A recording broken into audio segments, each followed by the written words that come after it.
Hey, welcome to Roaming Minds. I'm Carlos. I'm AJ, and here we talk about the thoughts that kept us out of all the really good schools. You know, those quiet spirals, the questions that keep you up at night, and the trials and tribulations that we all face as human beings. This show is part reflection, part reminder. We're not broken, we're on a journey of growth. Please note that this conversation should not be taken as medical or professional advice. See the link in the description below if you require immediate help. Every week, we unpack what it means to choose joy. Not the loud version that Karen is peddling, but the quiet, hard-earned kind that comes from finally feeling like yourself again. Let's keep this conversation going. Join us on Discord or connect to a peer through Kindred. Let's get into it. I'm excited for today's episode because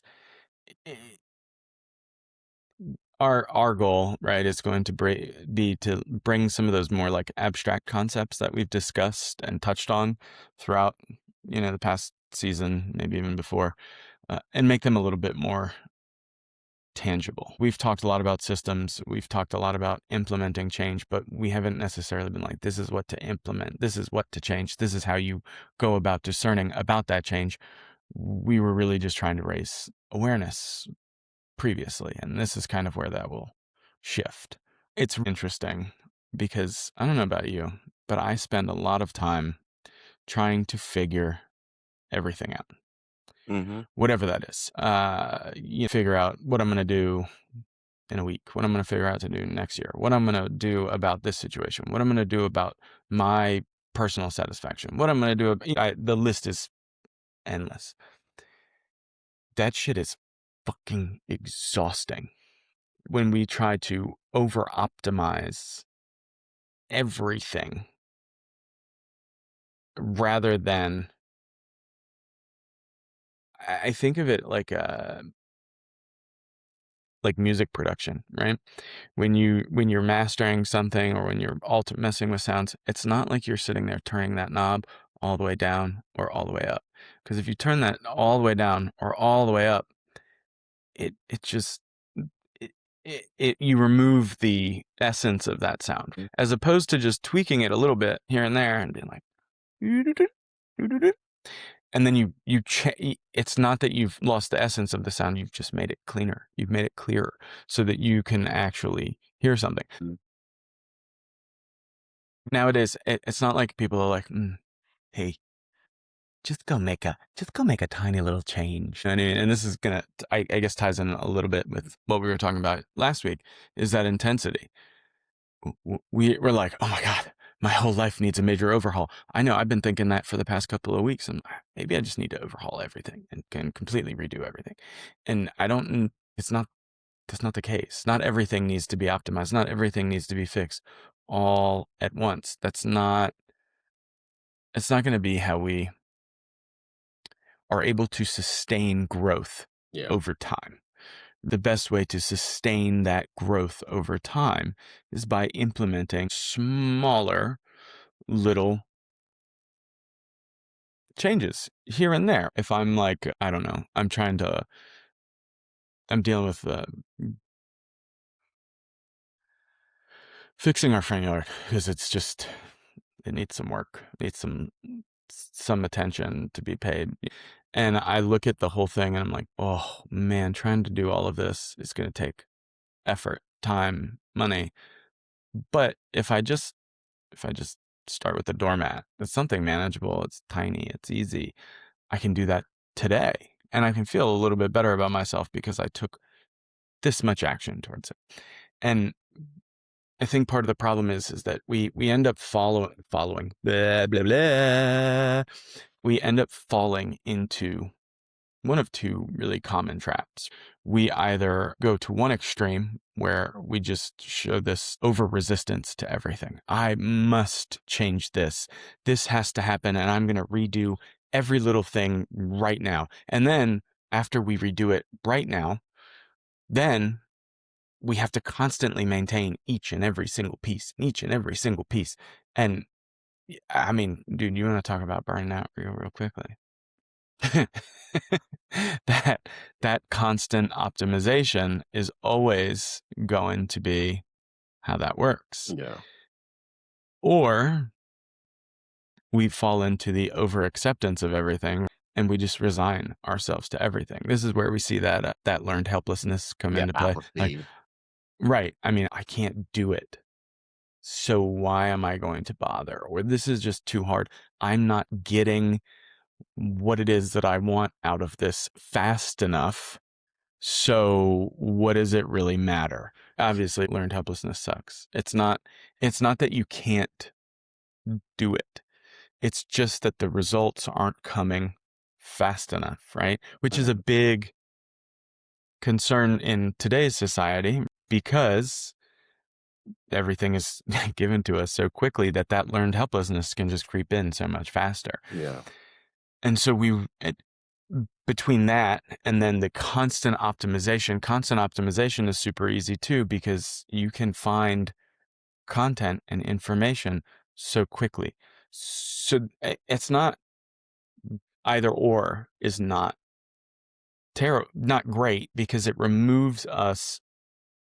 Mm, not removes us. It stops us from having effective agency. Yeah. I can't do anything about it if I give up.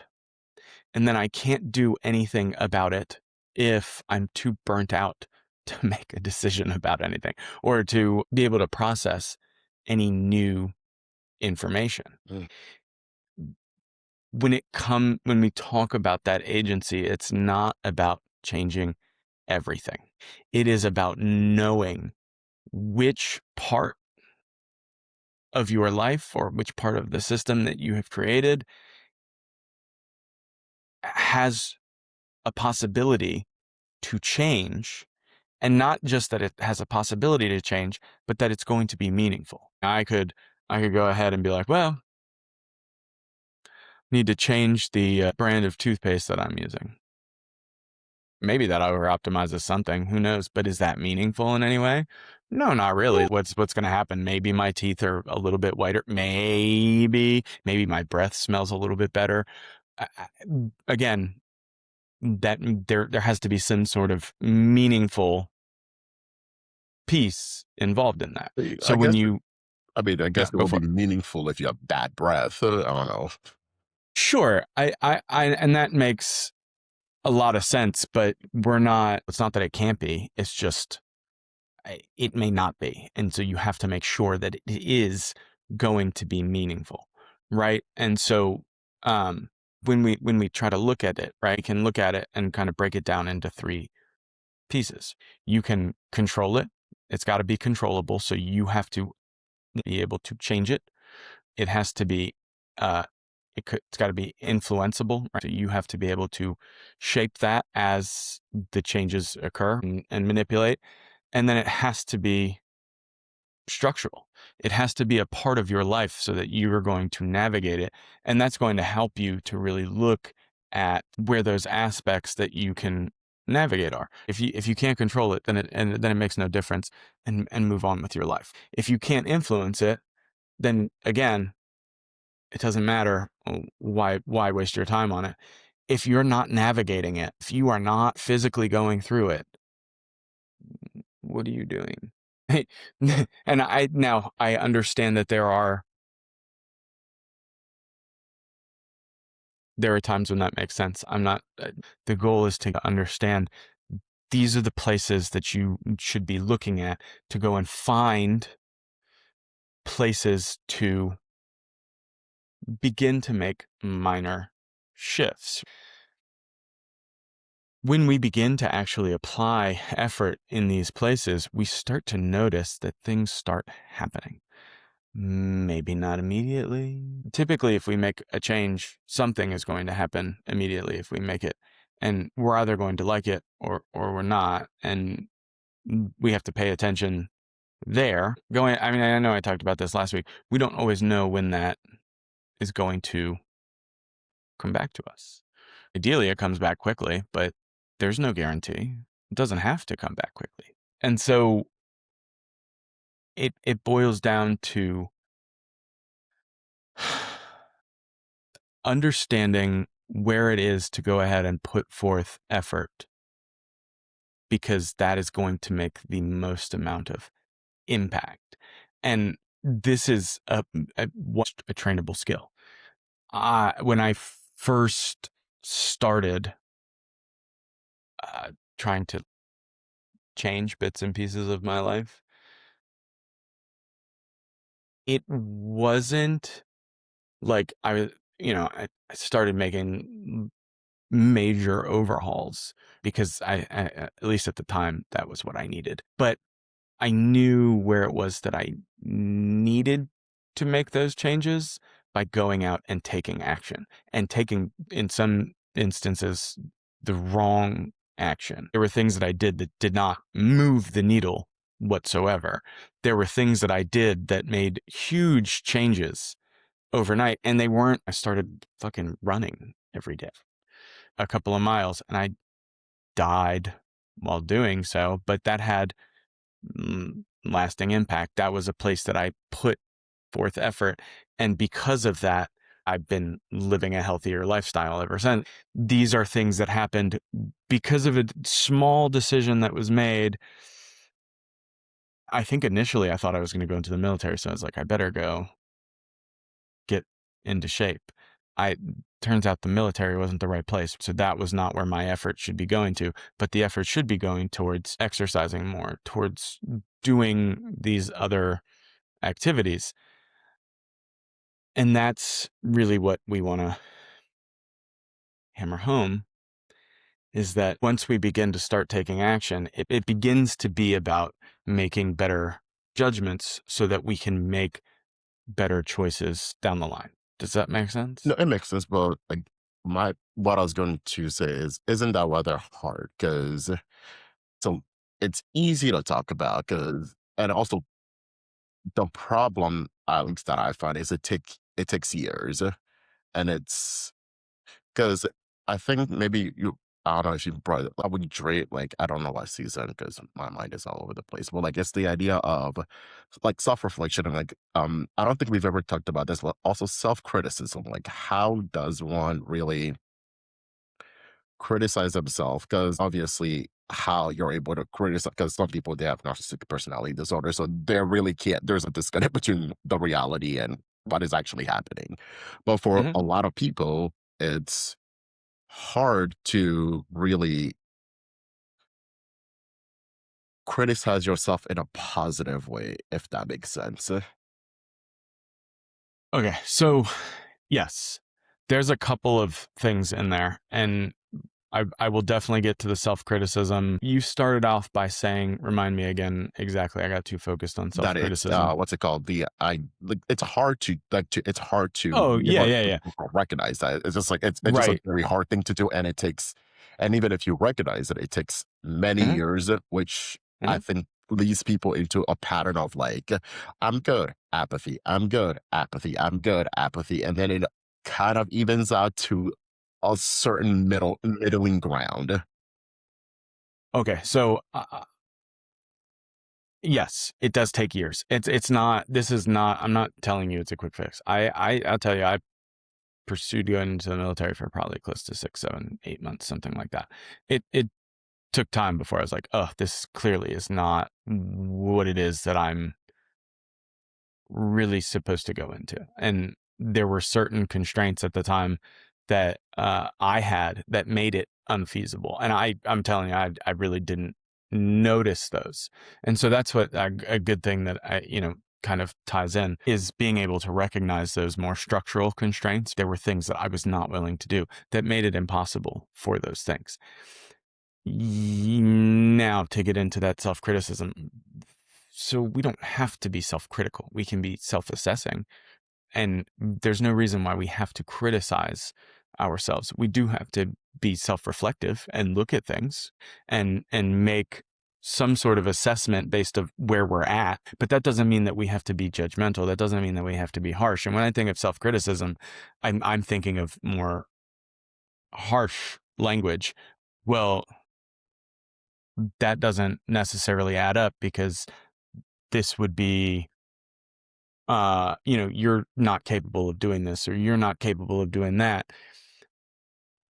So that's the self-criticism. Again, self-assessing is fine. And if you can't do it yourself, then you may need a little bit of help. Yeah. Yeah, I go for it. was gonna say, doesn't self-assessment stuff, at least personally for me, self-assessment, self-criticism go hand in hand.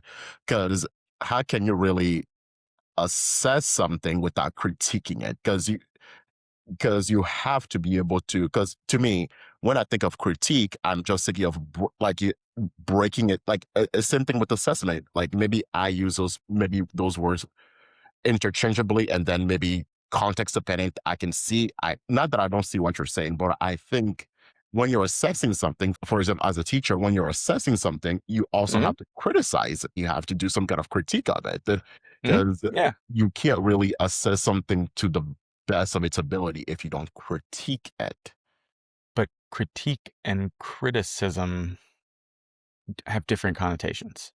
Critique is something where we're going to get around and we're going to discuss and we're going to see how this is.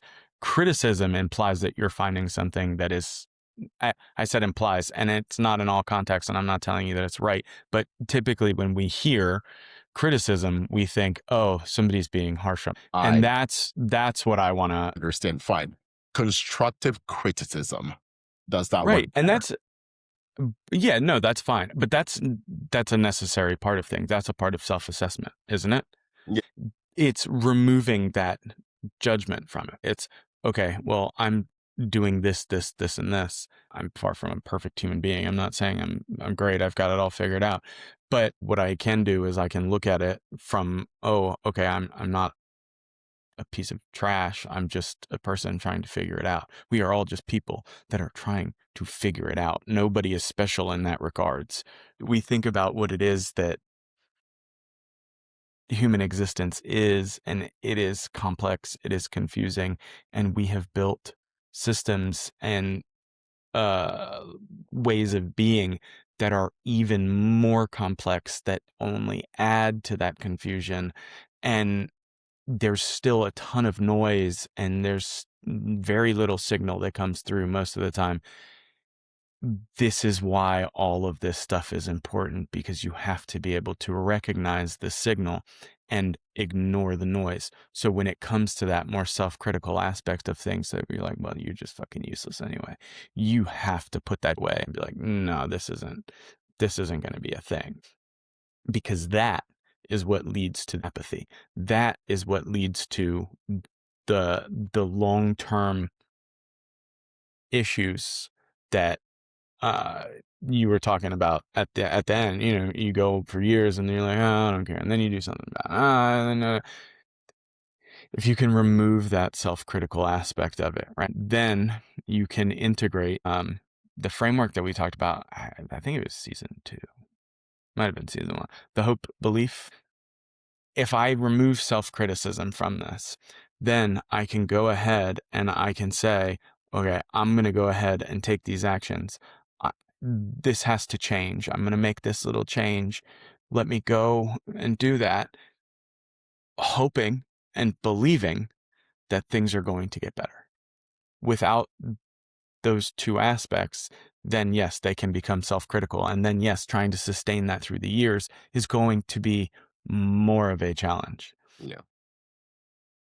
However, once you begin practicing these things, it's really cool, because you get to realize the structural complaints, the structural constraints that will stop you from getting to where you want to go to.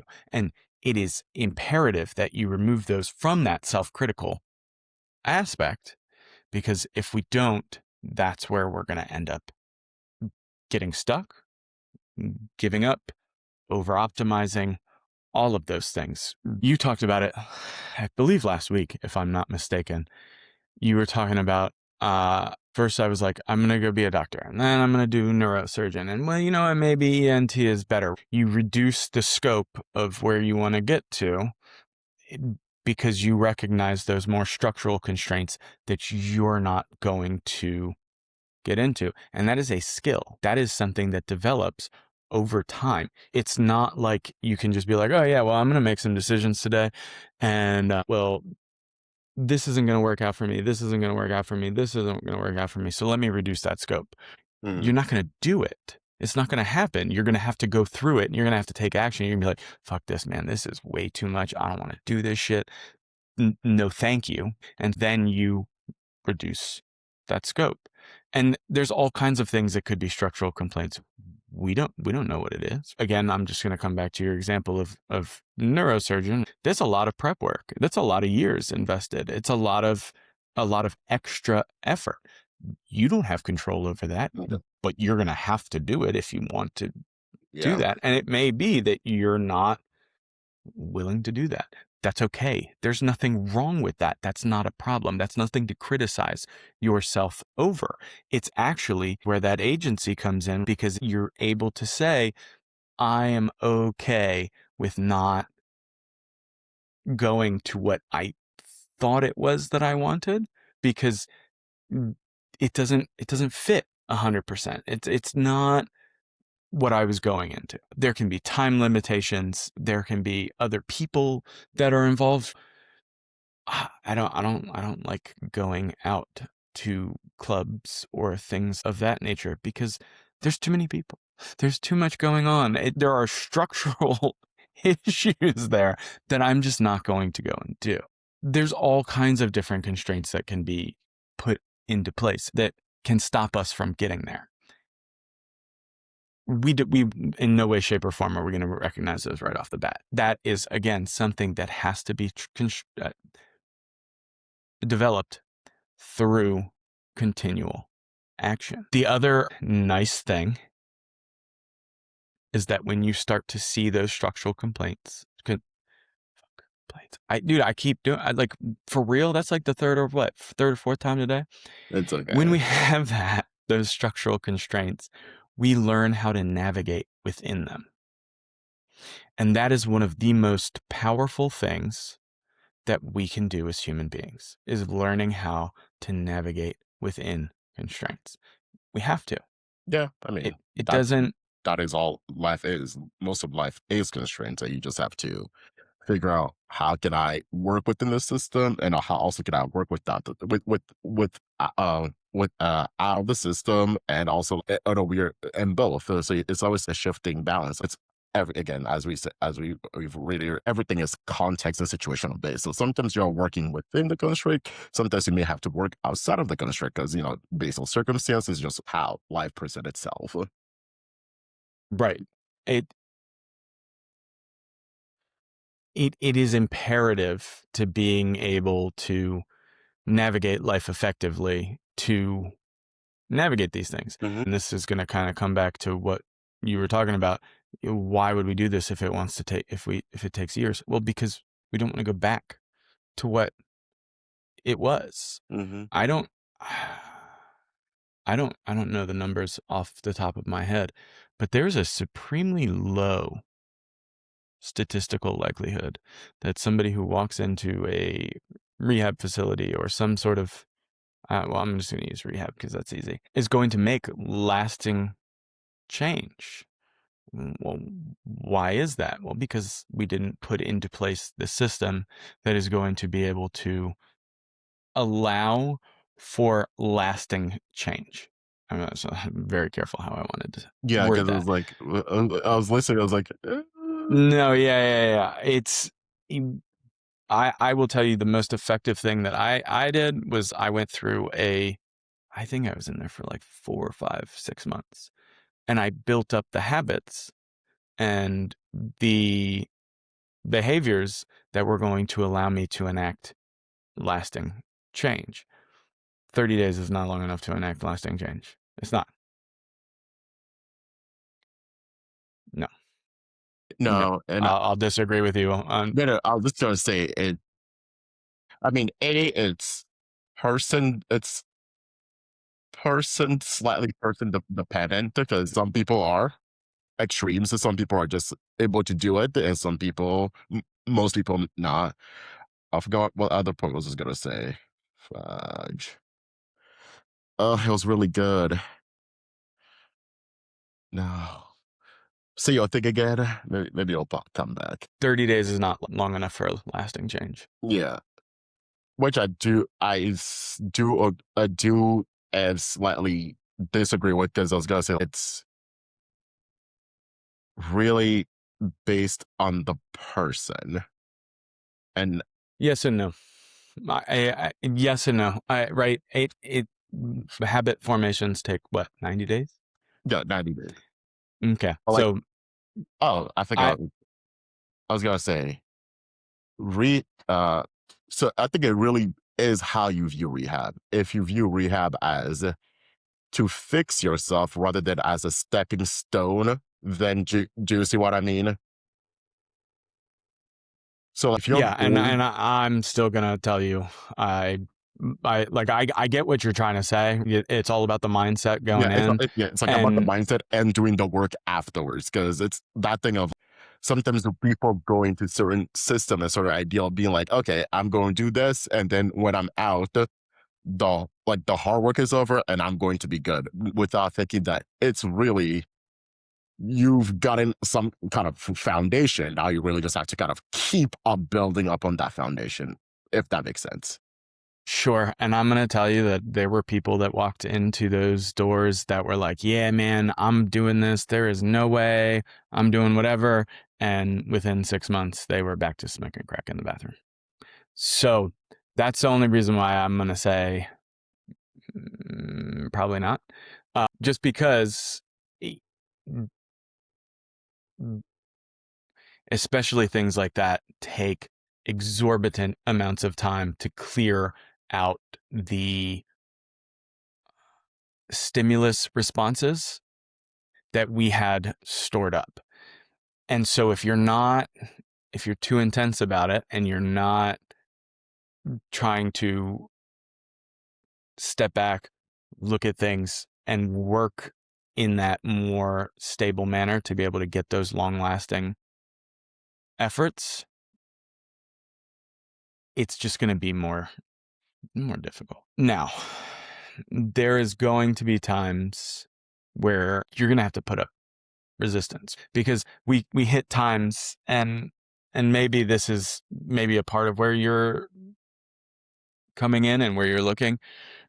Uh, Not everything needs to be accepted and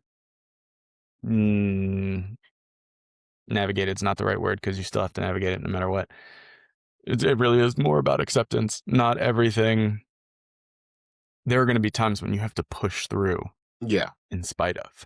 And that resistance is going, you can't just treat life as a passive thing and be like, oh, well, whatever shows up, I'm just going to go and handle it. it's That's not it. I mean, sometimes we get met with that adversity, and if we don't fight back, it doesn't go anywhere. again, it's that thing you have. Sometimes you just have to like push against the wall, because like, and it's not easy by no stretch of the imagination. I'm Mm-hmm. saying it's easy, because I've been there. Sometimes you keep pushing through and you just feel exhausted, depleted, and it's like I just want to give up. But I know it sounds cliche, but you just gotta keep fighting. You just Right. gotta keep fighting. There's some level whenever we undertake a new change process, we're like, all right, I'm going to go ahead and I'm going to make this change, implement it. There is always going to be some learning curve that has to happen. And so if you sit there and you go, oh, well, I tried to change this once and it didn't work out, I got met with instant defeat, whatever. That is not a sign to stop going. Yeah, It doesn't mean that that constraint is not manageable or or required. It is about understanding where it is the constraint is overwhelming versus the constraint is pushing you to. I'm trying to think of like an example, right? Okay, so this is a lot. The example is more difficult to come up with. Getting a PhD. I thought I was going to go do that. That was really what I did. And I went to a master's program that walked me through a shorter thesis dissertation and everything. And there's a massive learning curve that happened for that, because reading research papers constantly, conducting research, synthesizing all of that information, turning it into a dissertation, or a thesis defense, all that good stuff. I definitely tripped up a few times going down that road. It wasn't until I made it through on the other side that I was like, you know what, I don't know that the PhD is going to be the right space, because I don't know that that's what it is that I'm looking for. I don't know that research and synthesis and I don't know that that's where it was that I was looking at going. And that was just a structural constraint. That life may not have been what I was But looking for. I was gonna say, I don't know if you brought this up, but it's the boundaries, because I think sometimes people have rigid boundaries. Yes, you should never infringe on somebody else's boundaries, but Mm-hmm. your own boundaries are should be flexible and you can be stretched, pushing the line back and forth. Because how do you know? Again, going back to like the idea of adversity, you have to push yourself. You have to push Mm-hmm. a little bit, and where do you know the line, the saying, the line in the sand? Where do you know the line in the sand is if you don't keep pushing it? If you took a step at the beach and you draw the line and you never move past it, then you're Mm-hmm. stuck there. But sometimes if you move the line, you can find, oh, maybe, there is more give. And or sometimes you go, oh, actually, I should move the line way, way back because that was Mm-hmm. not right for me. I agree. I want to go back in just a second because I want to highlight the discrepancy between learning curve and structural constraint. I saw the structural constraint.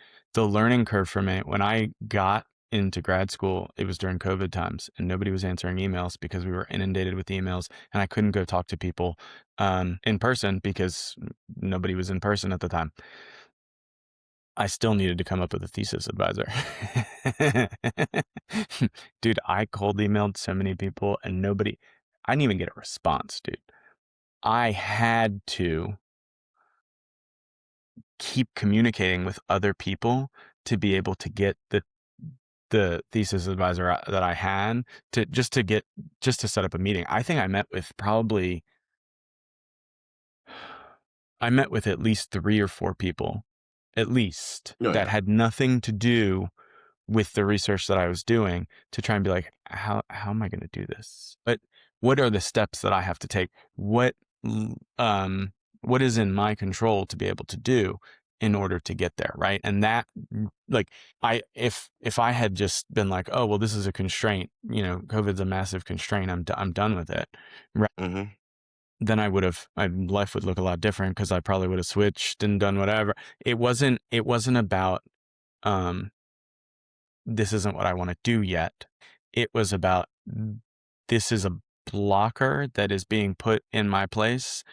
Let's see how bad I want to get there. Yeah. Does that make sense? Yeah. Yeah. Um, understanding that difference is going to be important, because it's when to push and when to be like, okay, cool, Mm. let's figure out a path No, forward. absolutely. It's just a quick, like the same thing when in undergrad, when I wanted to work in the neuroscience that I ended up working, because basically I went looked to the website and I looked at all the PIs, the principal investigator, and then I did research on each thing, and then I emailed 7 of them. Hmm. Nobody answered back. I emailed 7 of them again. Nobody answered back. And then I was like, you know what? I'm gonna pick the 2. And then I kept just hounding those two until what's it called? Both of them ended up responding. One of the research I was like, not really my thing. And then I kept hounding the one that I really wanted until I got a phone interview. Phone interview turned into an in-person interview, and then Hmm. I made it into like Right. a project for that lab for 2 years. Yeah. And is a good example of when to push and when to just play back. Like I It, because it was a combination of things. So with one of the labs, I kept pushing. With the other, mhm, was just kind of like, c'est la right, vie, basically. I was like, I'm not going to stress about those as much. right. And the other problem is that, well, I don't know, that's wrong. There's also an emotional piece that we have to kind of address, because in order to navigate, we have to learn how to let go, and we have to learn how to accept.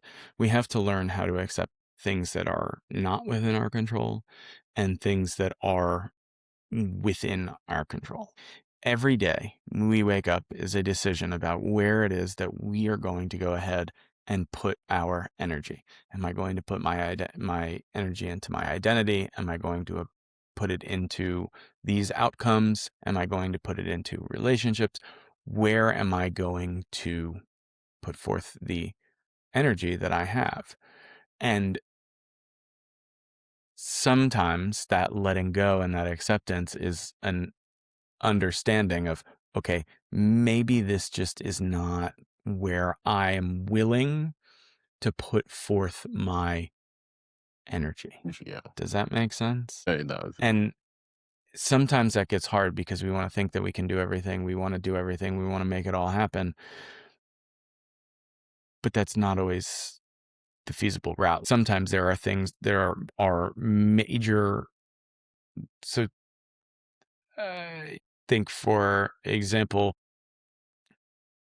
I personally would love to do a lot more traveling. Preferably, I would like to travel for work. That would be ideal for me. However, there's a very hard constraint in there that I'm not leaving my kid. That is a hard line in the sand. It makes no difference. I'm not crossing that anytime until he is ready to go do his own thing. That is a constraint that I accept, I understand. And so anything that could directly interfere with that, I have to let go of. I have to accept, because I know that that is not going to get there. It's not giving up. It's not the same as giving up. It is saying this situation does not entirely align with where it is that I am getting to. Yeah. And so then that reframe becomes agency more as an allocation of energy, as opposed to developing an understanding. A piece of it is developing that understanding, because you have to have that understanding in order to place your energy in specific places. Mm-hmm. Agency is really about looking at the intentional placement of energy rather than reacting to it. For a long time, that's how I lived my life, reacting to it. Dealing with head trauma, dealing with addiction issues, all of those things. Mm-hmm. And just being like, oh, well, life's going to do what it's going to do. And sure, life is going to do what it's going to do, but I can prepare for it. And I can go ahead and I can say, life's going to happen along the way, but this is where I'm going. And life is going to try and get in the way. And that's where that reactivity and that, not reactivity, that's not what I'm thinking of. That's where that resistance comes in. Yeah. Life says, ha ha ha ha, no thanks, that's okay. And the resistance has to be ramped up, and you have to Yeah. say, oh no, I got this, don't worry about it.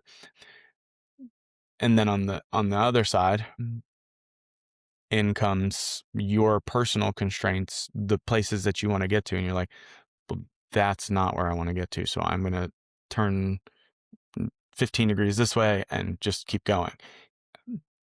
That's okay. There's nothing wrong with that. That's agency working in your life to benefit you, so that you can find the things that bring you purpose, the things that keep you, maybe not keep you awake, that keep you getting out of bed in the morning. It allows us to become more clear on the things that we do want. We Yeah. impose those self-constraints, then we learn what it is that we know. It's not about the push, go, go, go, go. It's not about keeping that going. It's about where it is that you are intentionally saying, this is where I'm going, this is where I'm going, and this is where I'm going. I'm going to get here, then we're going to go here, and then we're going to go here. Again, life's going to happen. Nobody's disputing that. You've got to show up to the party and say, okay, this is just a life occurrence. We can do X, Y, and Z, and boom. And know, well, okay, this is a hard constraint for me. I can't go any further. Does that make sense? Beautiful sons. Okay. And so to that end, We always have a couple of reflection questions. What are you changing that isn't responding? Because if it isn't responding, typically it's because there's something in there that is a hard constraint for you. Yeah. What have you accepted that could actually shift? What is it that you're doing that you think is a part of what you should do? Or maybe not a part of what you should do, but that is just an autopilot thing more so, that you could change a little bit and it could help move the needle forward a little bit. Where would effort create the most relief right now? That's a big one. Um, I That's usually a straightforward way of moving beyond. Again, we want to build that awareness so that we can make those decisions, so that we can implement those processes to go ahead and go do these things. Without that, it's like trying to pick out your favorite picture in the dark. And it's just not gonna work out so well. It's not it's not about changing all of it. It's just about learning what is actually worth your time, effort, and attention. Thanks for listening, everybody. Carlos and I greatly appreciate it. Comment something that resonated with you today. We are here for support, feedback, or anything else that you want to share. Join us on the Kindred app, a perfect space to keep unpacking what came up during the episode. Get live, peer-to-peer support from people with shared experiences. Kindred is built for those moments that no one else sees. Take this one step deeper by reviewing today's reflection prompt in the show notes. Please don't forget to subscribe, like this video, and tune in next week for a new episode. Until next time, choose joy.